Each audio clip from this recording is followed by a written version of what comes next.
I echoed what the President has said, both disappointment and frustration at the lack of progress in peace talks or in a path forward.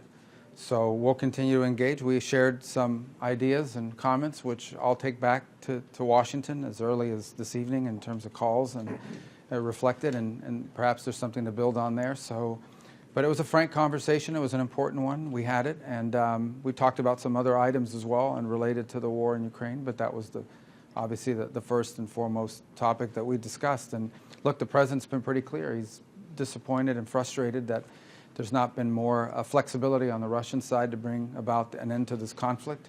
We hope that can change. And we're going to continue to stay involved where we see opportunities to make a difference. Are you willing now to put stronger sanctions on Russia?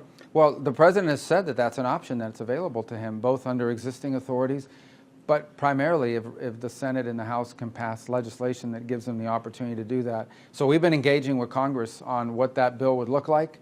Mr. Secretary, there were reports earlier this week that you and the President were unaware that the Pentagon had made a decision to at least temporarily halt the arms shipments to Ukraine.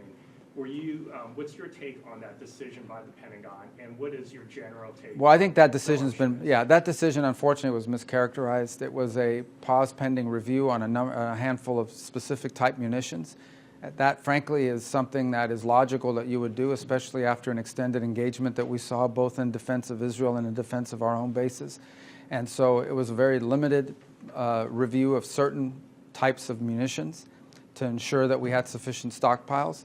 And it's typical when you do these reviews that there's a short-term pause, because if, in fact, the review comes back that you have a shortage, you can't pull it back once it's been sent.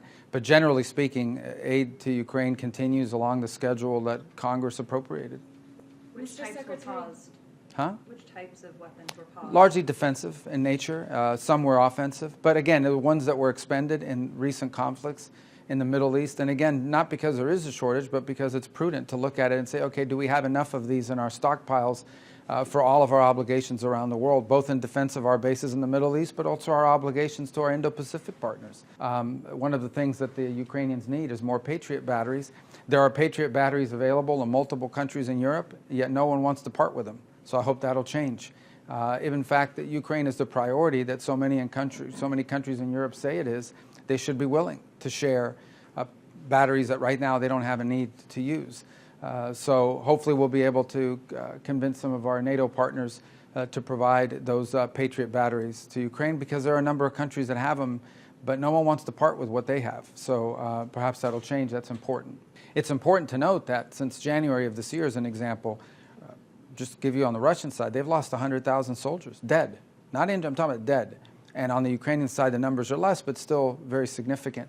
And so that's, the President doesn't like wars. He thinks wars are a waste of money and a waste of lives. Will you meet with your Chinese counterpart here this week? Maybe. To speak to him about that? Yeah, I think that? we're working on that. Maybe we'll meet, and obviously we'll talk about it. You know, I think the Chinese clearly have been supportive of the Russian effort, and I think that generally they've been willing to help them as much as they can without getting caught.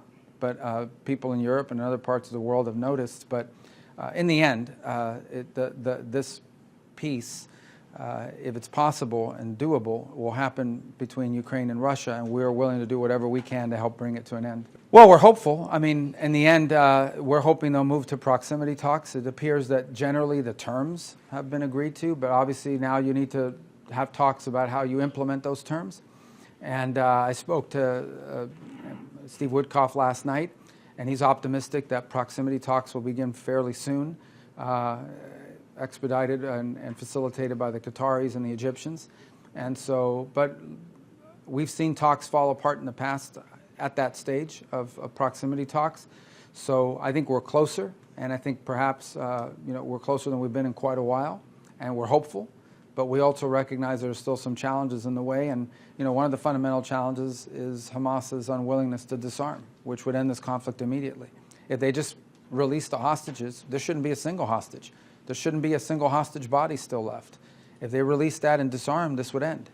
Are there any sticking points from the Israeli side, such as on aid or the withdrawal of Israeli troops? Where does that stand? Well, the sticking point would be on the Hamas side. I mean, Hamas basically wants Israel to withdraw completely and allow them to go back to being Hamas. Obviously, the Israelis aren't going to agree to that.